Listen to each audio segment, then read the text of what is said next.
Hello दोस्तों, आपका free MP study channel पर स्वागत है। इस वीडियो में हम कर रहे हैं कक्षा 8वीं की जो गणित की वर्कशीट है उसका सॉल्व देखने वाले हैं, जो कि है माह फरवरी 2020-21 की। तो अगर आपने हमारे चैनल को सब्सक्राइब नहीं किया है तो कर लीजिए। अगर चैनल पर नए हो तो साथ में वीडियो को लाइक कर दें और अपने दोस्तों के साथ इस वीडियो को शेयर करें। तो यहाँ पर हम देखने वाले हैं गणित का सॉल्यूशन। तो यहाँ पर जो पहला हमारे लिए प्रश्न है वो दिया गया है, सही विकल्प हैं, ठीक है। उसमें है एक पहला प्रश्न इसमें दिया है, यदि एक पासे को फेंका जाता है तो सम संख्या आने की संभावना कितनी होगी। तो हम जानते हैं कि पासे में 1 से लेकर 6 अंक होते हैं, जिसमें 3 हमारे सम और 3 विषम होती हैं।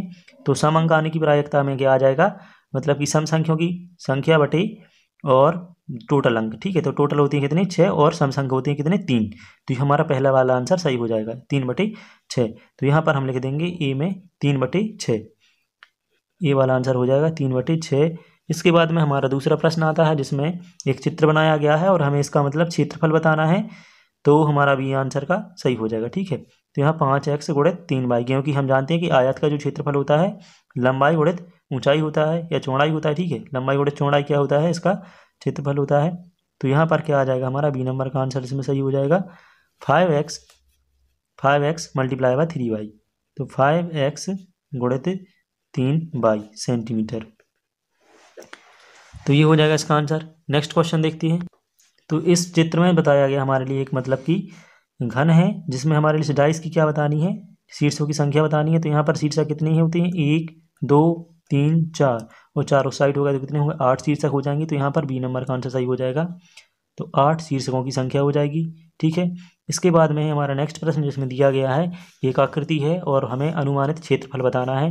तो इसकी अगर हम वर्ग में क्षेत्रफल देखें तो यहाँ पर टोटल जो है हमारा लगभग 18 वर्ग इकाई आता है। तो इसका भी हमारा बी नंबर का आंसर सही हो जाएगा, मतलब कि 18 वर्ग इकाई आता है। आप यहाँ पर काउंटिंग कर सकते हैं इकाई, ठीक है। तो यहाँ पर जैसे 1 2 3 4 5 6 7 8 9 10 11 12 और 13 14, तो ये 14 तो हमारे सीधे सीधे वर्ग में आ रहे हैं, और बाकी जो सभी मिला के 4 वर्ग इकाई बनता है। तो यहाँ पर टोटल हमारा अनुमानित जो है 18 वर्ग इकाई आता है। इसके बाद में नेक्स्ट क्वेश्चन है 5वां, जिसमें दिया है 12 एवं 13 के वर्ग के बीच कितनी संख्या है। तो हम जानते हैं कि 12 का जो मतलब वर्ग होता है और 13 का जो वर्ग होता है, उनका जो अंतर होगा उससे एक कम संख्या आएगी, ठीक है। तो यहाँ पर हम क्या करते हैं, मतलब 144 लिखेंगे, इनका अंतर निकालेंगे, ठीक है, और यहाँ पर लिखेंगे 169, जो इन दोनों के वर्ग हैं, 12 और 13 के वर्ग। और हम अगर घटाते हैं तो कितना बचता है हमारा 25, जबकि हमारे लिए इनकी बीच की संख्या निकालनी है तो एक संख्या हमारी काउंट हो जाती है। तो यहाँ पर एक कम कर देने पर हमारा 24 इसका आंसर आ जाएगा, मतलब कि ए नंबर का आंसर सही होगा।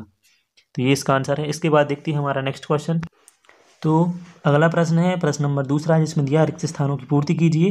तो यहाँ पर क्या है, एक हमारे लिए क्वेश्चन दिया गया जिसमें है 2 2 2 3 4 5 3 4 3 5 5 5 4 3, मतलब इस प्रकार से संख्या दी गई है और हमें इनका बहुलक बताना है। तो हम जानते हैं कि जिस वर्ण की मतलब जिस जो हमारा अक्षर है उसकी ज़्यादा आवृत्ति होगी वो हमारा बहुलक कहलाएगा।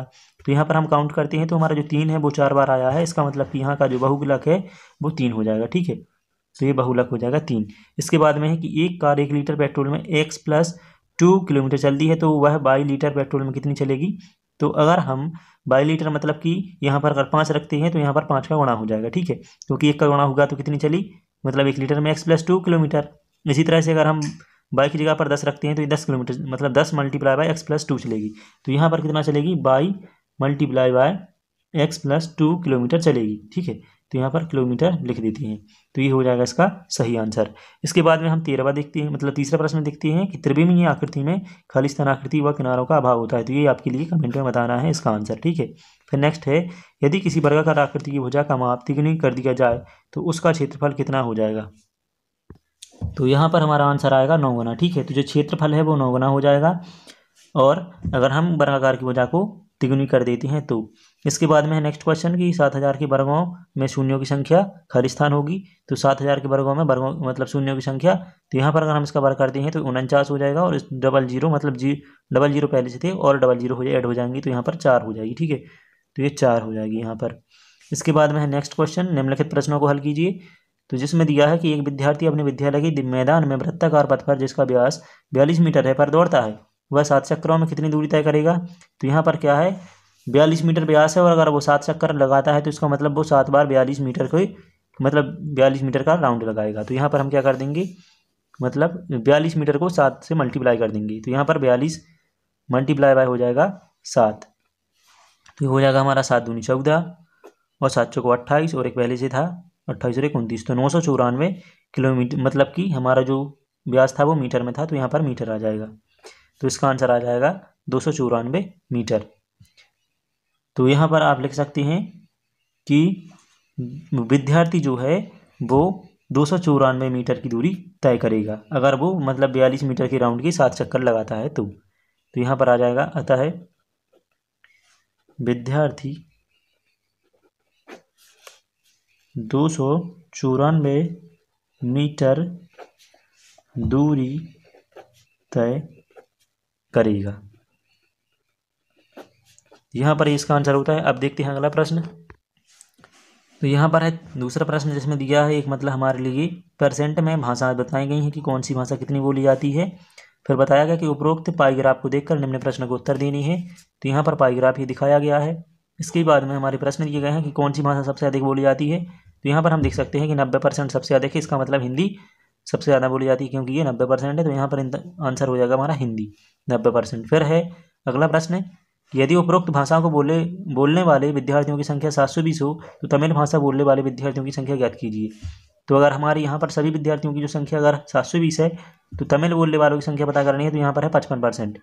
तो अगर हम 720 का 55% निकालेंगे तो हमारे लिए उन विद्यार्थियों की संख्या पता चल जाएगी जो कि तमिल भाषा बोलते हैं। तो यहाँ पर आ जाएगा 720 और हम क्या निकालना है, इनका परसेंट निकालना है।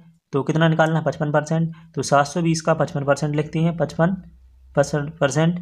तो यहाँ पर 720 के लिए हम का मतलब मल्टीप्लाई होता है और 55% का मतलब होता है बटे में 100% का चिन्ह हटते ही। तो यहाँ पर इसका हम सॉल्यूशन देखेंगे। तो अगर हम इसको सॉल्व करते हैं तो इसका हमारा जो आंसर आता है वो 396 आ जाता है। तो 396 इसका आंसर आ जाएगा। और यहाँ पर बोलने वाले विद्यार्थियों की संख्या क्या हो जाएगी, लिख देंगे, अतः तमिल बोलने वाले विद्यार्थियों की संख्या क्या होगी, 396 होगी। ठीक है, 96 होगी, या फिर जो तमिल बोलती है। ठीक है, तो ये इसका आंसर हो जाएगा क्योंकि हमने क्या किया, 720 का 55% निकाल दिया। नेक्स्ट प्रश्न जो हमारा है वो है निम्नलिखित प्रश्नों को हल कीजिए। और इसमें हमारा एक पहला प्रश्न दिया कि सरिता को पिता की आयु 49 वर्ष है, उनकी आयु सरिता की आयु के 3 गुने से 4 वर्ष अधिक है, सरिता की आयु ज्ञात कीजिए। तो यहाँ पर आप ध्यान से देखिए, यहाँ पर जो सरिता के पिता की आयु 49 वर्ष है और उनकी आयु सरिता की आयु के 3 गुने से 4 अधिक है। इसका मतलब पहले 4 अधिक है तो वो हम हटा देंगे और फिर 3 गुनी है तो वो भी हटा देंगे, तो हमारे लिए सरिता की आयु मिल जाएगी। तो हम जानते हैं कि जो पिता की आयु है, चूंकि पिता की आयु है तो वो क्या हो जाएगी, हमारी है 49 वर्ष। तो 49 वर्ष यहाँ पर लिख देते हैं वर्ष। अब क्या है कि यहाँ पर 3 गुनी है। ठीक है, तो 3 गुनी है और 4 अधिक है, तो पहले हम 4 अधिक है वो हटा देती हैं। तो यहाँ पर बचती है हमारी 45। ठीक है, अगर हम 49 में से 4 माइनस कर देते हैं और इसके बाद में हम कितनी अधिक है हमारी, इनकी जो आयु है पिता की उनकी सरिता से, वो 3 गुना अधिक है, तो हम 3 से डिवाइड भी कर देंगे। ठीक है, पहले हम यहाँ से डायरेक्ट लिखेंगे कि 49 माइनस 4 और फिर जो हमारा माइनस 4 होने के बाद में आता है उसे हम 3 से भाग दे देंगे, तो हमारी सरिता की आयु निकल आएगी। ठीक है, तो यहाँ पर 49 माइनस 4 करने पर आता है 45 और बटे 3 में है, तो यहाँ पर 3 है बटे में, बराबर में करते हैं तो 15 आता है। तो यहाँ पर हम देखेंगे कि जो सरिता की आयु है वो 15 वर्ष हो जाएगी। तो लिखेंगे अतः सरिता की आयु 15 वर्ष होगी। आप यहाँ पर देख सकते हैं इनकी जो पिता की आयु थी सरिता की वो थी 49 वर्ष, मतलब कि 3 गुना ज़्यादा और 4 वर्ष अधिक। तो हम अगर इसका 3 गुना करते हैं तो कितना हो जाता है, 45। 15 थी 45 और 4 गुना मतलब 4 जोड़ देते हैं, 4 मतलब अधिक कर देते हैं तो हो जाएगा 49। तो इस प्रकार से हमारा आंसर हो जाएगा, मतलब सरिता की आयु 15 वर्ष निकल आएगी। आगे का प्रश्न देखते हैं। हमारा नेक्स्ट प्रश्न दिया है दूसरे में, जिसमें दिया गया है कि चित्रानुसार यदि 3 सेंटीमीटर गुणे 3 सेंटीमीटर गुणे 3 सेंटीमीटर विमाओं वाली 2 घनों को परस्पर सटा कर रखा जाए तो परिणामी घनाभ की विमा क्या होंगी।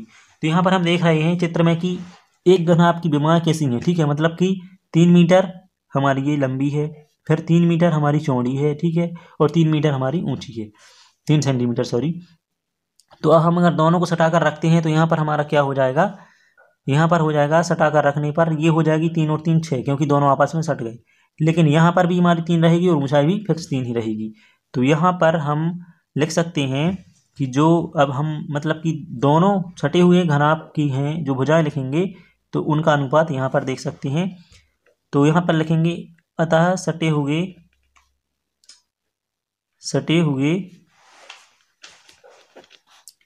घनाभों की विमाएं। तो विमाओं में आ जाएगा, पहली आ जाएगी 6, फिर है 6 सेंटीमीटर हो जाएगी, क्योंकि दोनों जुड़ गए हैं। यहाँ पर आप देख सकते हैं चित्र में 3 और 3 6 हो जाएगा। फिर दूसरी हमारी 3 की 3 ही रहेगी, तो यहाँ पर आ जाएगी 3 सेंटीमीटर। और फिर इसके बाद में हमारी ऊंचाई भी 3 ही है, तो यहाँ पर भी आ जाएगी 3 सेंटीमीटर। तो इस प्रकार से ये इसका आंसर हो जाएगा। अब आगे देखते हैं, हमारा एक और प्रश्न दिया है 5वें नंबर में है कि दिए गए टायर के बाहरी एवं भीतरी व्यास क्रमशः 42 सेंटीमीटर है एवं 35 सेंटीमीटर है। ज्ञात कीजिए। क्या करना है ज्ञात कि टायर का बाहरी एवं भीतरी क्षेत्रफल तथा उनका अंतर। तो पहले हम क्या निकालेंगे, बाहरी, और फिर निकालेंगे भीतरी क्षेत्रफल। तो हम जानते हैं कि जो हमारा ये टायर है ये क्या है, एक वृत्त की तरह है। तो अगर हम इसका क्षेत्रफल निकालेंगे तो वृत्त का फॉर्मूला लगाएंगे जो कि होता है 2πr। तो यहाँ पर हम देखते हैं कि जो वृत्त का क्षेत्रफल होता है वो होता है हमारा πr वर्ग। पहले हमने जो बोला था 2πr वो गलत था, तो यहाँ पर हो जाएगा हमारा πr वर्ग। तो हम पाई की वैल्यू रखेंगे और r जो हमारी हो जाएगी ये व्यास है, ठीक है। तो यहाँ पर एक बार हम 42 रखेंगे, एक बार 35 रखेंगे। तो हमारे जो बाहरी सतह है, मतलब बाहरी जो हमारा व्यास है वो है हमारा 42, और इसी तरह से जो अंदर का व्यास है वो है 35 सेंटीमीटर। तो हम यहाँ पर इनका व्यास निकालेंगे, मतलब क्षेत्रफल निकाल लेंगे और फिर इनका अंतर निकाल लेंगे। तो देखते हैं, तो यहाँ पर हम सॉल्व करने वाले हैं। तो अगर हम पहले भीतरी सतह का या व्यास का क्षेत्रफल निकालते हैं तो यहाँ पर हो जाएगा हमारा πr वर्ग। हम वृत्त का क्षेत्रफल लिखते हैं, यहाँ पर वृत्त का क्षेत्रफल का सूत्र, ठीक है, निकाल रहे हैं। तो यहाँ पर जो इनका क्षेत्रफल का सूत्र होता है πr वर्ग होता है। यहाँ पर हम रख देंगे इसके मान, तो 22/7, और हमारा जो r है वो हो जाएगी यहाँ पर व्यास, तो गुणित 42 गुणित 42, ठीक है। इसका वर्ग मतलब कि 2 बार लिख देते हैं। फिर इसका जो हमारा आंसर आता है वो हो जाता है हमारा 5544, मतलब 5544। और इसके बाद में ये हो गया हमारा कौन सा, मतलब भीतरी सतह का क्षेत्रफल या भीतरी, ठीक है, मतलब वृत्त का क्षेत्रफल यहाँ पर लिख देते हैं भीतरी। ये बाहरी है, बाहरी व्यास का क्षेत्रफल है। फिर इसके बाद में हम भीतरी सतह का क्षेत्रफल निकालेंगे। तो यहाँ पर भीतरी के लिए लिखते हैं और उसी के हिसाब से यहाँ पर उसकी जो व्यास दी गई है उसको लिखेंगे। तो भीतरी आ जाएगा, भीतरी क्षेत्रफल। इसके बाद में हम अगर यहाँ भीतरी लिखते हैं तो हमारी जो भीतरी व्यास दी गई है वो है 35 सेंटीमीटर। तो 35 सेंटीमीटर लिखते हैं यहाँ पर। तो यहाँ पर πr वर्ग बराबर में आ जाएगा 22/7 गुणित 35 गुणित 35। तो ये हमारा आ जाता है 3850। इसके लिए अगर हम सॉल्व करते हैं तो ये होता है 3850। और अब हमारे लिए इनका अंतर निकालना है, तो यहाँ पर अंतर निकाल देते हैं। तो भीतरी जो हमारा व्यास मतलब क्षेत्रफल है और बाहरी क्षेत्रफल है, इन दोनों का अंतर निकालेंगे। तो यहाँ पर लिख देंगे, मतलब बाहरी क्षेत्रफल माइनस कर देंगे भीतरी। भीतर का कम होता है तो वहाँ पर भीतरी क्षेत्रफल लिखेंगे, और दोनों का क्षेत्रफल कितना आएगा वो इनको घटा के देख लेते हैं कि 5544 माइनस 3850। अगर हम इनको घटा देते हैं तो हमारा आंसर आ जाता है 1694। तो ये 1694 सेंटीमीटर में आएगा, ठीक है। तो ये हमारा फाइनल आंसर हो गया। तो इस तरह से ये इसका आंसर होगा। अब देखते हैं अगला प्रश्न। तो यहाँ पर अगला प्रश्न है, टायर को ढुड़काने पर उसके द्वारा 6 चक्करों में चली गई दूरी। तो यहाँ पर 6 चक्करों में चली गई दूरी को हम क्या करेंगे कि हमारा जो टायर था उसका बाहरी व्यास था कितना, 42 सेंटीमीटर। तो अगर हम उसको 6 चक्कर लगाते हैं तो कितनी दूरी आ जाएगी, हम 6 से गुणा कर देते हैं व्यास का, तो हमारी दूरी निकल आती है। तो यहाँ पर जो हमारी टायर का बाहरी व्यास था, तो टायर का बाहरी व्यास जो था वो था हमारा 42 सेंटीमीटर। तो यहाँ पर 42 सेंटीमीटर लिख देते हैं। और अगर हमारे लिए 6 चक्करों में चली दूरी निकालनी है तो 6 चक्करों में चली दूरी, ठीक है, 6 चक्करों में चली दूरी। तो यहाँ पर हम 6 का गुणा कर देते हैं 42 से, 42 गुणित 6, तो हमारा आंसर निकल कर आ जाता है 252 सेंटीमीटर हो जाता है। तो हम लिख सकते हैं कि मतलब टायर को लुढ़काने पर उसके 6 चक्करों में चली गई दूरी 252 सेंटीमीटर होगी, इसका आंसर हो जाता है। फिर हमारा नेक्स्ट प्रश्न है 6वां, जिसमें दिया है एक विद्यार्थी के 2 सत्रों का प्रदर्शन निम्नानुसार है फिर नीचे दिया गया कि हाँ नीचे दिए गए मतलब इनको देख करके हमारे नीचे दिए गए इस प्रश्नों का आंसर लिखना है। तो देखते हैं उन प्रश्नों को। तो ये रहे हमारे प्रश्न। पहला प्रश्न है, विद्यार्थी ने प्रथम सत्र में किस विषय में अधिकतम एवं किस विषय में न्यूनतम अंक प्राप्त किए। तो यहाँ पर हम देख सकते हैं कि पहले सत्र में जो हमारा पहले सत्र में सबसे अधिक अंक थे हमारे वो थे 85, ठीक है, पहले सत्र में। और जो सबसे कम अंक थे वो थे हमारे 65 हिंदी में। तो यहाँ पर आंसर में लिख देंगे इसी को देखते हुए कि प्रथम सत्र में सबसे अधिक अंक, ठीक है, तो वो किस में थी, उसका विषय था हमारा गणित, जिसमें आए थे 85, ठीक है। तो गणित और 85 अंक। और सबसे कम मतलब सबसे कम अंक प्रथम सत्र में सबसे कम अंक यहाँ पर जहाँ की तरह लिख देती हैं। तो सबसे कम अंक तो ये बराबर हो जाएगा हमारा हिंदी में आए थे कितने, 65।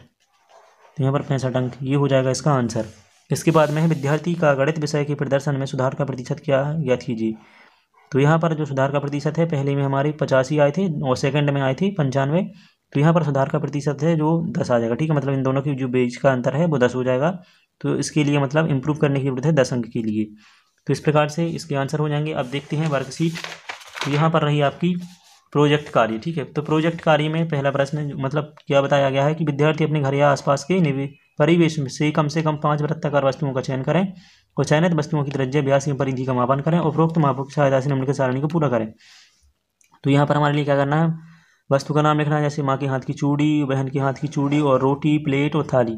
इनकी हमारे लिए यहाँ पर व्यास लिखना है, त्रिज्या लिखनी है, व्यास, परिधि, क्षेत्रफल, ये सब आप निकालेंगे और यहाँ पर लिखेंगे। इसके बाद में अगर ये डेटा आप भर लेते हैं तो नीचे दिए गए प्रश्नों का आपको उत्तर देने पड़ेंगे, यहाँ पर इनका हल लिखेंगे, ठीक है। तो यहाँ पर माँ के हाथ की चूड़ी और बहन के हाथ की चूड़ी की परिधियों का अंतर बताना है, जो परिधि आएगी उन दोनों को घटा देंगे, ठीक है। फिर प्लेट का क्षेत्रफल बताएंगे आप, जो प्लेट का मतलब व्यास निकलता है उसका हम क्षेत्रफल निकाल देंगे। फिर थाली के क्षेत्रफल से कितना कम है ये भी बताना है। फिर 7 रोटियों की कुल परिधि कितनी होगी। इस प्रकार की ये सभी आंसर्स हैं, मतलब क्वेश्चन दिए गए हैं कि आपके लिए आंसर लिखने हैं इसके बेस पर जो आप तालिका में भरेंगे। तो अगर आपके लिए वीडियो पसंद आती है तो इसके लिए आप लाइक कर सकते हैं और साथ में अगर चैनल से नहीं जुड़े हैं तो इसके लिए सब्सक्राइब कीजिए और अपने दोस्तों में शेयर करें। Thanks for watching.